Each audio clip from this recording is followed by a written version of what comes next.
হাইরে হাই, ঘুম থেকে উঠে আমি কি দেখলাম। আসসালামু আলাইকুম everyone, welcome to my new blog.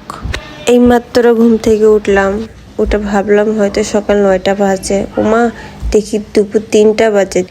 এদের কাণ্ড দেখো, ঘুম থেকে উঠে দেখি দুইজন মারামারি করা শুরু করে দিয়েছে, মার মেয়ে। আমার বড় মেয়েটা অনেক দুষ্ট, আমি একটু আদর করতে চাই, ও একটু আদর করতে দেয় না। ওর পেটে অনেক বাবু আছে, পিঠে হাত দিলাম, বাবুগুলো অনেক খেলাধুলা করতেছে, অনেক লড়তেছে। একটু হাত দিয়ে দেখলাম, ওর পর দিকে দুষ্টু কামড় মারতে আসে, হাতে দিতে দেয় না। এতটাই দুষ্টু, হাত দিলে কামড় মারতে আসে, মানে একটু আদর করবো ওভাবে ও করতেই দেয় না। এই হচ্ছে এমন একটা মা, তার বাচ্চাকে ওই দেখতেই পারে না। ওর বাচ্চা যদি ওর কাছে এমনভাবে মারামারি করে, কি আর বলবো। মা যে এমন হয় এটা আমি জানতামই না, অনেক পচা। কিন্তু আমার টুনটুনিটা অনেক শান্ত, মাকে দেখে প্রচুর ভয় পায়। আর মা তো অনেক রাগী, প্রচণ্ড রাগী। দেখেন কিভাবে কামড় দেয় আমার।